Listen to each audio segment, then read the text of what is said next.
What it takes to be a successful entrepreneur, according to Kevin OLeary.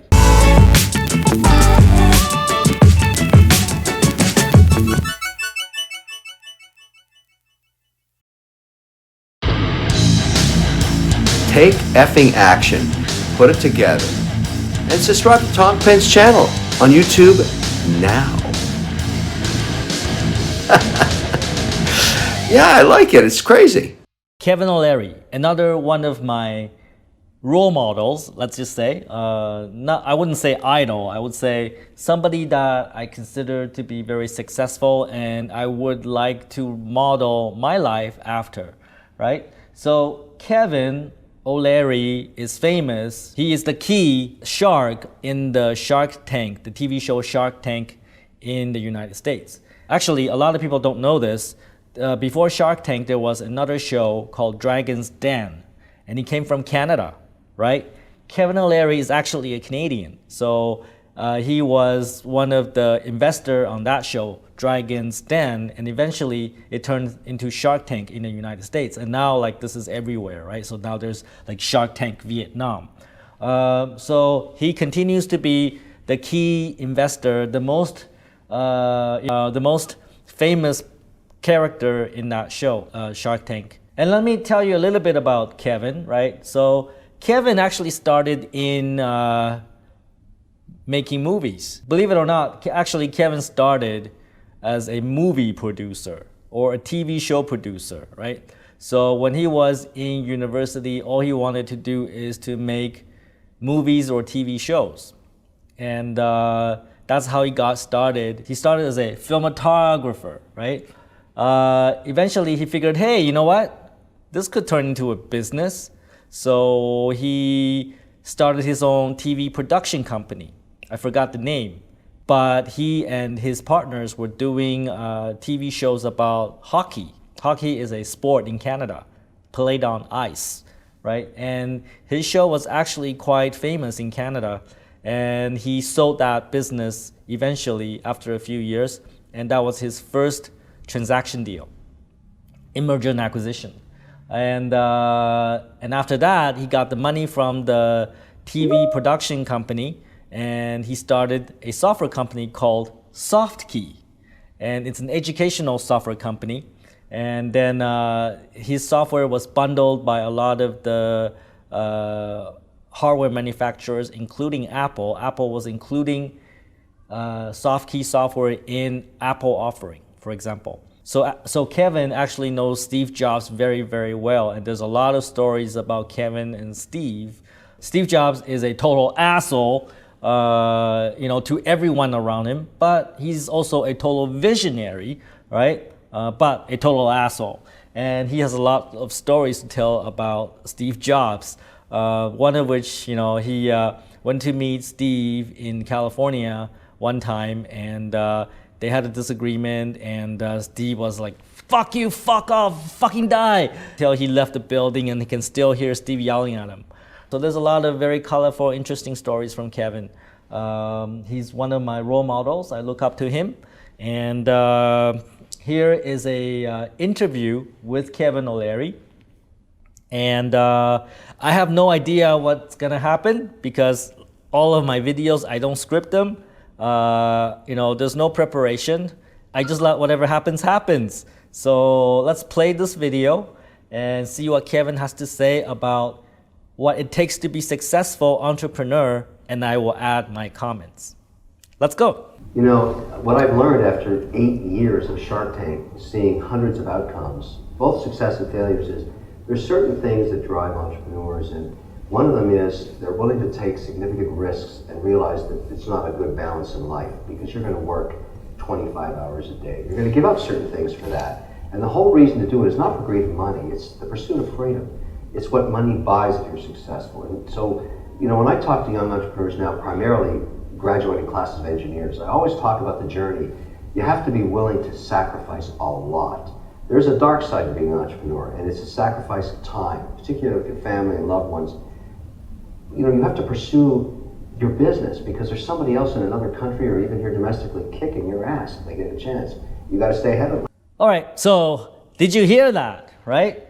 So to become a successful entrepreneur, you have to make a lot of sacrifices. You have to work 25 hours a day, according to Kevin, right? And this is what we say in this channel too. And I live that life, so I know, right? To be an entrepreneur, to do anything with success, to do something important, it's a lot of sacrifice. You're sacrificing all of your time. You're sacrificing your family time. Maybe you're sacrificing your family. Maybe you're sacrificing friendship. Maybe you're sacrificing movie time, coffee time, whatever, right? But you're making a lot of sacrifices to make that dream come true. And also Kevin said, people don't do this for money. And I think that is actually quite accurate. I know that I went into business not because I wanted to have $1 billion. Really, what I wanted was freedom, and I think that's what Kevin said as well, right? So people that get into entrepreneurship generally understands that the reason they get into it is because they understand if they just make all the sacrifices early in their life, and they make the money early in their lives, then they have the rest of the life free. They can do whatever they want. But most often, like Kevin, like myself, like most entrepreneurs, once they get into that life, they don't stop, because it is pretty exciting. It's pretty fun. So once you realize, business is fun, you don't stop. Like you keep on going and going and going. And then you just keep on building and accumulating and building greater, bigger businesses. The most important point here is about sacrifice. If you can't make the sacrifice, don't become an entrepreneur because it's not a life for everyone. We always talk about the struggle is real, but being an entrepreneur is like a street fight sometimes, right? Like it's down and dirty and it's not glamorous, and you're basically doing everything it takes to make it happen. I have over 32 portfolio companies now, and every day my email, my phone rings. There's some catastrophic disaster happening in one business and some euphoric win in another. The journey is really volatile. And for those that I've got to know quite well over the years, remember we're in our 8th season of Shark Tank. We each all have a lot of companies now. That journey is remarkably challenging. It's not easy, but the outcomes are fantastic. When you see a business explode, going from 0 sales to 10 million after 2 years, you got a hit on your hands. Yet if you ask that entrepreneur, was it easy? Every one of them will say, this is tough. It is tough. So I tell people that are listening, get ready for a wild ride, but don't ever think it's easy. Because successful in business, becoming a successful entrepreneur, it's tough. It's tough. Like you have competitors, you have fucked hard employees, you have idiots that work for you and that don't do what you say. You have people that doubt you. You have people that don't believe in you. You have people calling you crazy. You have people that call you delusional, right? So it is not an easy path. It's like torture. It's like pain and suffering. It's like Buddha trying to gain enlightenment, right? It is a very, very hard journey. But most successful entrepreneurs would say, at the end of it, it's all worth it because the reward is just tremendous when you're successful. I feel like we kind of I grew up watching the show because that's 8 years ago, basically to the day is when I became an entrepreneur as well. And that show, your show, really inspired me to do my own thing. I think it's inspired a lot of people. What keeps you up at night now though? Like you've had the success, you have this portfolio, presumably, you're bathing in $100 bills, but what keeps you up? I like to compete, and so in addition to my Shark Tank job, I have a real job. It's O shares. I'm competing in the most competitive industry in the world, ETFs, exchange traded funds. I'm competing with huge behemoths with billions of dollars, and I think I can win. And I love that. I love a team. I put it together. I say, guys, we're going to fight Goliath here. We're going to carve out share, and now we're the fastest growing ETF company in the world. And I love that. But it's not that easy, and it's cost me millions of dollars just to fuel it. I love to pick companies that I think can win and then be part of that team that's making it happen. That's what Shark Tank's all about. We all can't win. We're going to all have losers.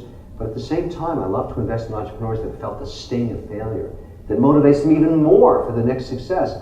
I love guys that have lost twice, and now I'm their third financier. Those people are motivated capitalists. So there's actually several points there, right? So what motivates Kevin OLeary to continue to do what he does? I mean, obviously he's like showering in $100 bills, like meaning he has a lot of money, and he does. Last time I checked, I believe he's around $400 million in asset. You know, he's not short of money, so what keeps pushing him to do what he does? Well, it's because he loves to compete. He loves the game, right? He loves to continue to be in the game, right? He wants to win. And right now he's actually doing ETF funds, and he's fighting really, really big companies, and he wants to win, and he believes he will win, right? Again, thought becomes reality. Kevin invests in companies. That's why he's in Shark Tank. He finds companies and he invests in them. And sometimes he invests in loser companies, meaning those companies that don't succeed. They fail, they lose money, and then maybe they close down, right? And sometimes they come back to Kevin and they ask for more money, new idea. What he's saying here is that he actually enjoys financing entrepreneurs that have failed their third time, because those people are the most hungry, because they're most hungry for success, right? So, and that's what he loves. He loves people that want to be successful, regardless of the failure. They just keep on trying and trying and trying. And me too. I love people that just want to try and try and try. No matter what happens, no matter what failure they have, no matter if the marketing campaign is not working, maybe the sales results is not good, but they keep on trying. Because most people, when they try one thing, they fail, they give up. And then everything else's fault. It's the company, it's the leadership, it's the product. They blame it on everything else. They blame it on training, they blame it on culture, they blame it on everything. What really happened is they gave up, right? When they gave up is when I gave up. So if you give up on your job, then I give up on you. It's as simple as that.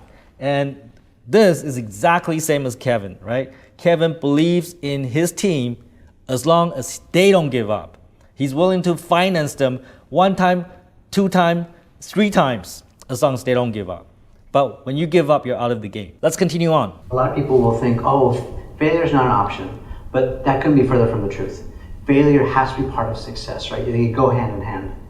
Yeah, and not only that, but you fail within the deal you're in. You think you're successful in a product. You're trying to get into a retailer if it's a consumer goods product. You don't.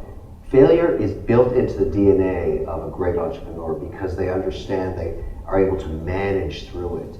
And the challenges of you talk to entrepreneurs that have been in their first 5 years of running a business, they're a whole new person. They have been to hell and back 5 times. Failure is the DNA of a successful entrepreneur. It cannot be any more truer than that, right? Because as an entrepreneur, I know that it takes a lot of failures. I would say 98% failure. You have to fail 98 times to get to your 2 successes. And that is really the rule of life, right? Most things you try will fail. And most people don't understand that. Most people see one failure, you're a loser, you failed, ha ha ha, right? No, actually, a real entrepreneur, a real truly successful entrepreneur sees that as just an opportunity to make adjustments, to try again, to try something different, to pivot, do something different and make it work, right? And failure is not the end of the world. Failure is how we grow and we improve, right? So for me, I ask my team to accept failure. So when you fail, it's okay. It's not a big deal, right? When your campaigns don't work, it's okay. But what did you learn from it? Sales result is not good. Okay, it's not good, but what did you learn from it? What are you going to change? What are you going to change next month, right? I'm always seeking for how people are going to improve, right? So if you fail and you give up and it's like, it's not possible, and you just sit there and wait to fail and die, wait until I fire you, then yeah, that's gonna happen. I don't like people who give up, because when you give up, you destroy my company. I want people that will never, ever, ever give up. And failure is just a natural part of success. You have to fail, fail, fail before you succeed. And every entrepreneur, every successful person, including Kevin OLeary, understands that. But most of you fucktards do not. Business is business, but business is also personal, isn't it? Yeah. Do you hold a grudge? You ever had these experiences where someone's mistreated you or stabbed you in the back? Or talk to us about, like the personal side of business. Yeah, that happens all the time, and I'm an elephant. I remember everything. And in my world, it's karma. It all comes back. If you're an asshole, you're going to have a hard time because karma's going to come and bite you. There's nothing wrong with competition when you're an entrepreneur, but there's integrity and fairness. And so if you're a slime ball and you lie, cheat, and steal, I'm going to kick your ass. I'm somehow going to find a way to get that back at you because I don't like that. I don't mind competing with people that tell the truth, and when the truth is, look, we're going to beat you, and here's how we're going to do it, which I do all the time with people I'm competing with. I think business is war. There's winners and there's losers. And I tell my teams, guys, we're going to get up and do battle. We're going to assault the earth of our competitors. We're going to steal their market share. We're going to make sure nothing grows after we burn down their markets. I like that kind of stuff. That to me is what business is all about. I'm not this kumbaya guy. Let's all hold hands. We're competing. We're competing for customers, for share, for capital. We're going to win. We're going to win by taking prisoners and nobody's left alive. I'm cool with it. Okay, wow, there's so much there, right? So let's cover everything that Kevin said. So Kevin said he's not a kumbaya guy. He's not like, oh, nice, Mr. Nice Guy, or cares about your feeling. No, he's in business to fucking destroy his competitors. He's gonna build a team, and he's gonna go out, and he's gonna steal market share. He's gonna pulverize his competitors. And that's how business is. Business is war, right? So if you are nice, you're sensitive, you care about how everybody feels, sorry, you should not be in business. You should go fuck yourself. I don't know what you should do, but you should not be in business, all right? Because business is not sensitive. Business is war. Business is harsh. You're in it to win no matter what, right? So if you care about people's feelings, if you care about your own feelings so much, yeah, just fuck off. Just don't do this, all right? Now, going back to the earlier thing that Kevin said, right? So he believes in integrity, he believes in truth, he believes in people that tell truth, and me too. I love salespeople that tell the truth. I love salespeople that, do the job as they should and not like fake numbers, not cheat. We have too many salespeople that cheat to hit the KPI or to win awards or win rewards, right? So those things are wrong. And, I also believe in karma, right? So people that do us wrong, especially do me wrong, I know one day they're gonna get it because I also remember like a fucking elephant. I'm gonna come after you one day. I'm gonna fucking burn your fucking house down. I'm gonna kill your fucking goldfish. I'm gonna eat your fucking dog. You understand? I believe in karma. So don't ever do anything bad or wrong. Kevin OLeary, guys, one of my idols. Take fucking action and don't be a fucktard.